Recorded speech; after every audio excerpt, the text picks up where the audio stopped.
En France, on a malheureusement souvent une vision très passive de l'argent, car on est dans un système qui repose énormément sur le rôle de l'État. L'État gère nos futures retraites, l'État gère notre protection, etc., etc. La vraie problématique avec ça, c'est que naturellement, beaucoup de personnes comptent alors sur l'État pour assurer leur avenir financier en cas de besoin, ou pour leur retraite ou autre. Le problème, c'est qu'en vérité, l'État n'a pas la capacité de tous nous protéger, et qu'il ne nous doit tout simplement rien en réalité. Alors attention, cette vidéo ne vise en rien à critiquer le système en France ou autre, ce n'est pas du tout le but et elle n'est en aucun cas politisée. Le but est plutôt de mettre en exergue la fragilité de notre avenir financier qui est entre les mains de l'État.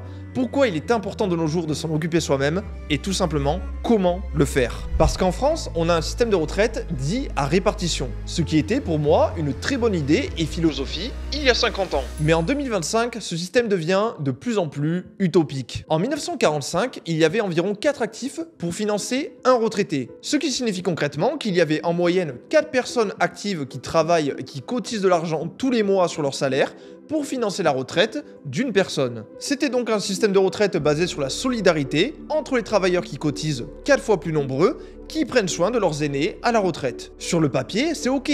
Cependant, des tendances majeures ont tout changé. En premier, le nombre de retraités a commencé à augmenter très vite, car tout simplement, les personnes vivent de plus en plus longtemps, et en plus de cela, la génération du baby-boom est très nombreuse, et commence de plus en plus à s'approcher de la retraite. C'est ce qu'on appelle d'ailleurs la silver economy. Cette étude de l'INSEE met en avant qu'en 2015, 18,4% de la population française avait plus de 65 ans. En 2050, on estime que ce sera 26,2%. On peut aussi voir, c'est plutôt une très bonne nouvelle, que l'espérance de vie en bonne santé des femmes comme des hommes ne fait qu'augmenter. Mais cette vague de personnes de plus en plus âgées va changer l'économie, car elle va nécessiter plus d'investissement dans la santé, la prise en charge des personnes âgées dans des EHPAD ou autres, car c'est un vrai challenge. Par exemple, je vous invite à regarder par curiosité le prix pour résider en EHPAD. C'est de plus en plus cher et pourtant beaucoup de personnes n'ont pas le choix. La conclusion de tout ça, c'est qu'on se rend compte que cet écart entre le nombre de cotisants et de retraités ne fait que s'accroître, comme on peut par exemple le voir sur ce graphique, qui estime qu'on va petit à petit se diriger vers un système avec 1,2 cotisants pour un retraité en 2070. Parce que tout simplement, le nombre de personnes âgées ne fait que s'accroître et en parallèle, les jeunes générations dans les pays développés comme en France n'ont jamais fait aussi peu d'enfants. Problème, moins de cotisants égale moins d'argent pour financer les pensions.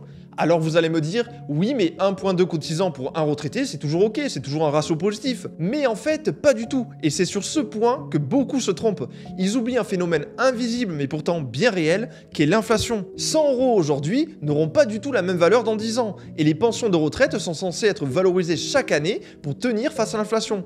Sauf que déjà, on constate que cette revalorisation va moins vite que l'inflation, car tout simplement c'est de plus en plus intenable pour l'État. L'argent qui rentre dans les caisses diminue, l'argent qui sort augmente. Une logique très simple. Et sur le papier, les pensions baissent déjà. Une étude de l'INSEE montre qu'en 2022, un retraité touchait en moyenne 50% de son dernier salaire. En 2050, ce chiffre tombera à 40% ou moins. Alors sur les solutions face à ce problème des retraites, c'est un énorme débat politique. La stratégie adoptée par Emmanuel Macron a été de repousser l'âge de départ à la retraite à 64 ans. Le but étant de se dire, ça fera plus de personnes qui travaillent, moins de personnes à la retraite. Mais on comprend bien que ça ne fait au final que repousser l'échéance. Parce que oui, s'il le faut, on peut toujours repousser l'âge de départ à la retraite à 72 ans. Là, ça commencera à bien rééquilibrer et pour pas mal de temps. Alors j'espère de tout cœur que l'État et les prochains gouvernements vont évidemment trouver la solution pour pallier à cet énorme problème. C'est tout ce que je souhaite. Mais en attendant, est-ce que vous souhaitez réellement miser là-dessus pour tout votre avenir financier? L'État sait pertinemment que préparer une partie de sa retraite par capitalisation, c'est-à-dire en investissant soi-même, fait partie de la solution. La preuve, même les géants des pensions privées l'ont compris. On a vu ces dernières années les BlackRock, Vanguard, etc. débarquer en France et en Europe de plus en plus, car ils sentent bien aussi l'opportunité du marché européen, avec de plus en plus de personnes qui vont devoir inévitablement préparer leur avenir financier eux-mêmes en capitalisant. Maintenant, on l'a compris, notre avenir financier entre les mains de ce système est très fragile sur le long terme. Mais beaucoup de personnes se disent ça c'est un problème de long terme, je verrai bien. Mais ce qu'il faut savoir, c'est que sur le court terme, notre situation financière est aussi en péril. Parce qu'un deuxième point s'ajoute, l'inflation détruit votre argent sans que vous ne le réalisiez. Alors je sais, ce mot inflation, on l'entend partout et il agace, mais il est tellement important. Car même si vous épargnez beaucoup, Votre argent perd de la valeur chaque année. Si vous épargnez 10 000 € aujourd'hui sur votre livret A qui génère 2,5% d'intérêt, alors dans un an, vos 10 000 € vaudront 10 250 €.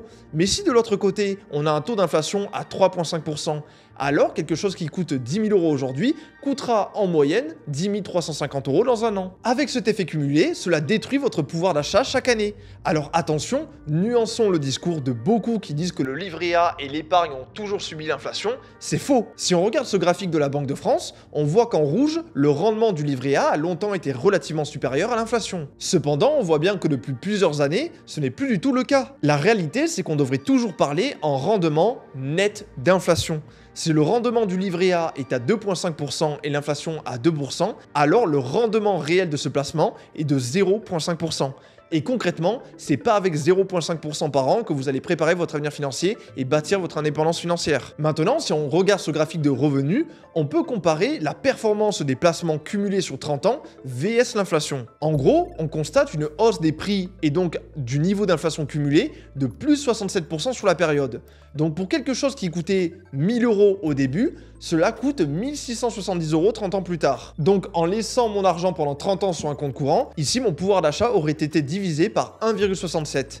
Mais en parallèle, si on prend les actions avec dividendes réinvestis, donc la bourse, on est à plus 1352% de performance cumulée. Donc 1 000 € au début de la période, c'est 14 520 € 30 ans plus tard. Donc ici, si on prend l'inflation en compte, pour bien avoir notre rendement net d'inflation, le pouvoir d'achat est quand même multiplié par 8,69.